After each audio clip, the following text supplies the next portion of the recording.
Good day, Internet people. It's deck profile time again. Whenever Phil decides to upload this.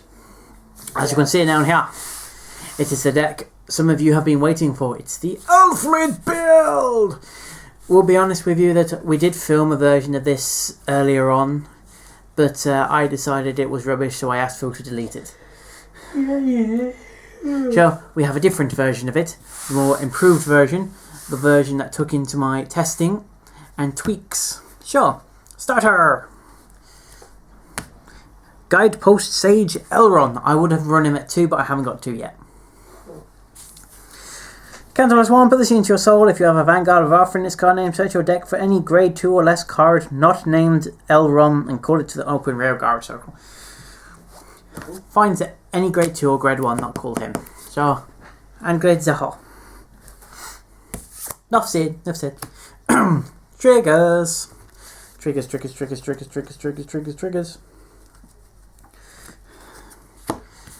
6 crit. And because this is an Aichi build, I decided to go old school with 3 copies of Bringer of Good Luck Epona and 3 copies of Future Night Lu for old school goodness. 2 copies of the Standard Twigger, Seeker Bouquet Palos. His skill is, of course, retire this unit. When an attack hits a Vanguard during the battle of this unit boosted, you may pay the cost. If you do, search your deck for any grade 1 or less card, call it to rearguard at rest, and shuffle your deck. It finds grade 1s, which is why I like it. Sounds good to me. If any of you internet people are interested in running this in an Altamal deck, it does fill an important gap in Superior Calling. Just a suggestion. 4 copies of Shiny Margle. Because shiny. Yeah. Put this into your soul. Choose one of your Royal Paladins. Give it +3. And finally, it's a heal trigger. I decided to stick with the extra booster heal trigger because she's cute. Vanity. Grade 1s. I think there's only 1 copy in here. Yes, because whenever I get Elrond, she will be taken out. But Swordsman of Light, Blaster, Lapierre, Laura. She has resist, of course. All of your King of Knights Alfreds in the same column as this unit gains 1,000. I didn't know, in the original build I ran her at more, but considering what my main grade 3 is, the extra 1,000 isn't really worth it. So I'm just getting rid of her entirely for another Elrond when another Elrond comes my way. Next card is the card I'd consider to be the backbone grade 1 of this deck. It's 4 copies of the lovely old school, fresh from BTO 3, Toybical. Toybical, when Toybical boosts, if I have 2 or more grade 3s on the field, he gains +9. So he becomes a 9k booster when I have 2 grade 3s. And on a future card choice, I always have 2 grade 3s straight from the bat anyway. 4 copies of Holy Knight Guardian, the GB Perf. Again, the original build ran Assault just for old school goodness, but this deck counterblasts a lot, so the unflipping Perf would be the best choice to go.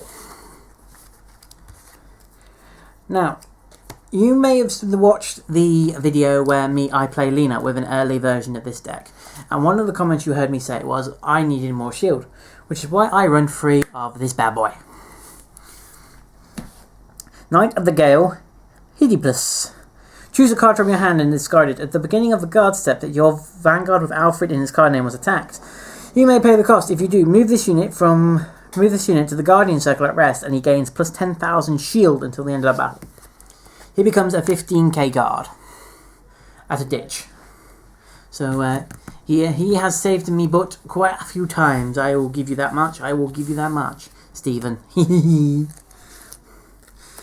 Stephen's now commenting, I can't believe it!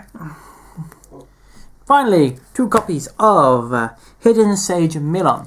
When this card is superior called from the deck, it's Soul Blast 1, you draw a card.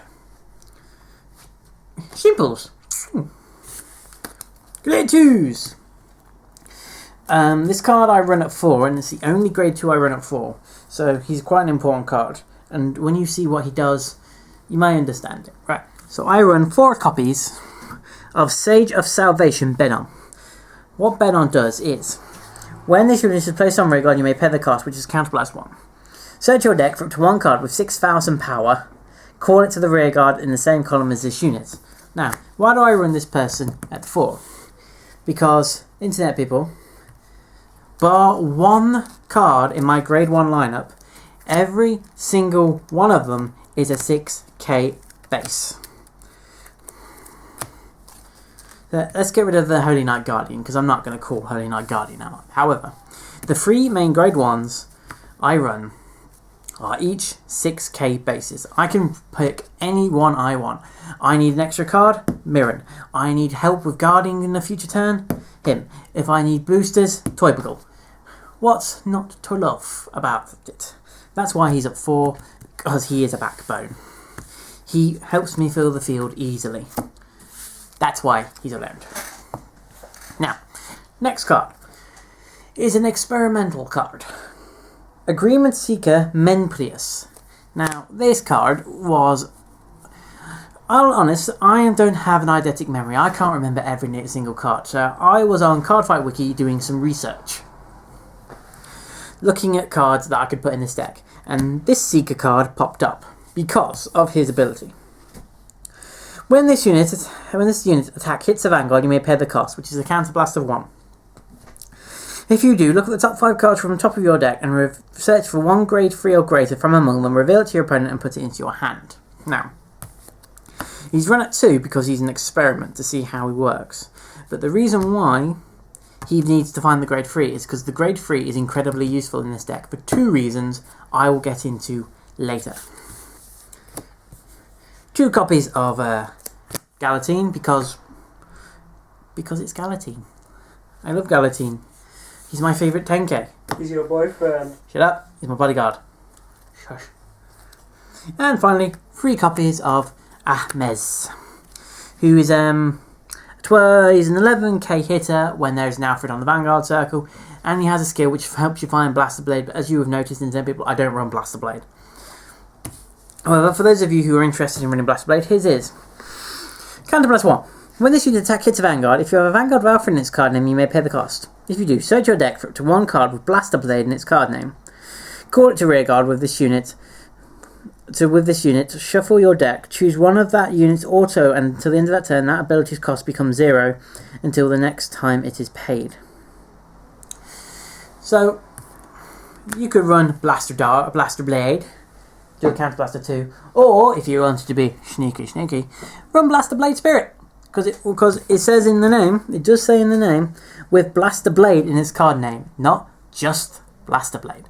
You can even run Blaster Darks if you wanted. Mm-hmm. You know, if you want to be cheeky. But Does that say Blaster Blade in its name? No, it just says Blaster Dark, doesn't it? Drat!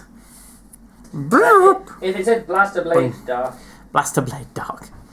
Well, Blaster Blade and Blaster Blade Spirit are your options. If it's just specified Blaster, you can put Blaster Joker in. Why not? Yeah, boy. Well, Blaster Blade or Blaster Blade Spirit.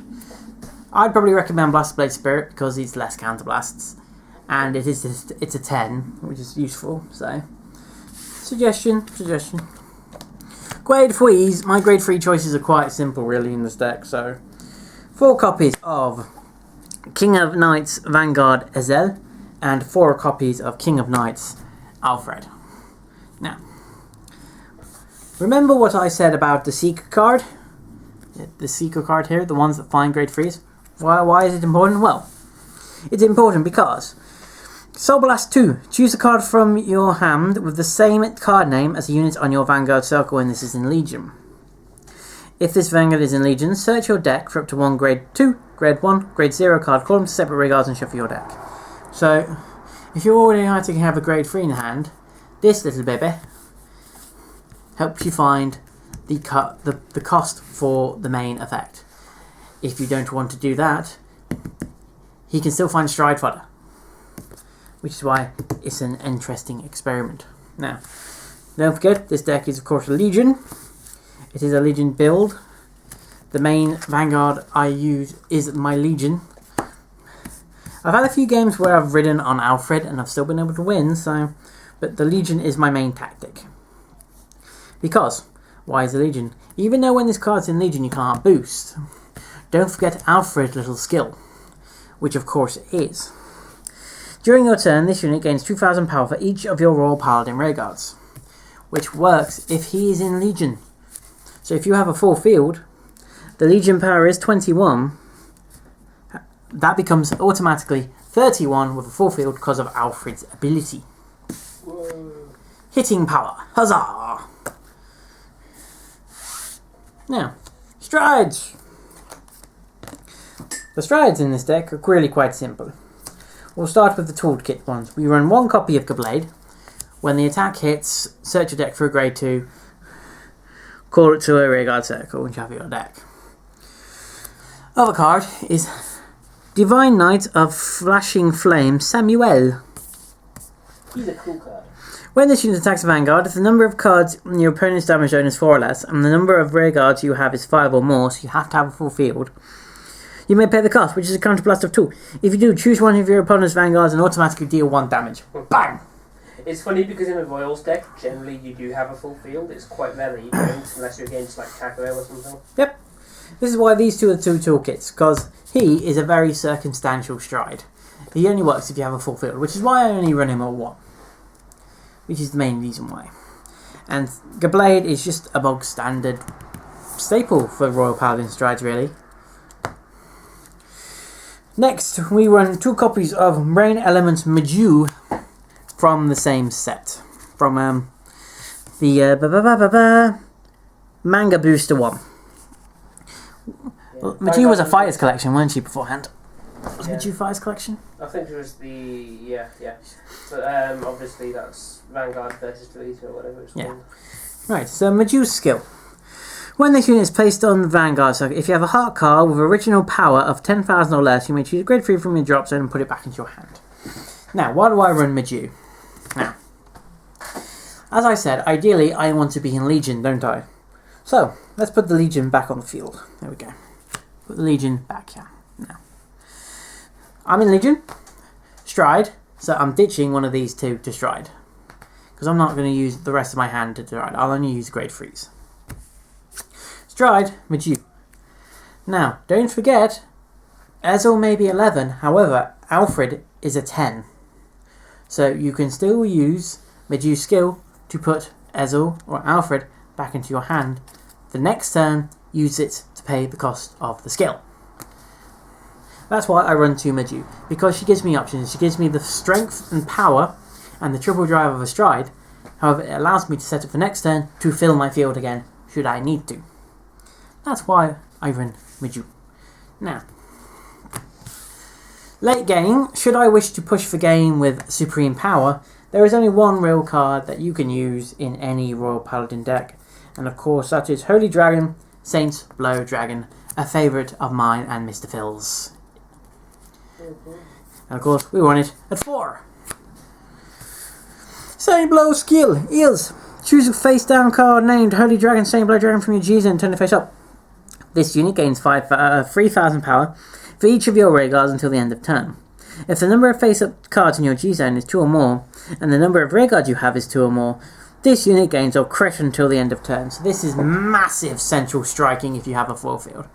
Massive central striking.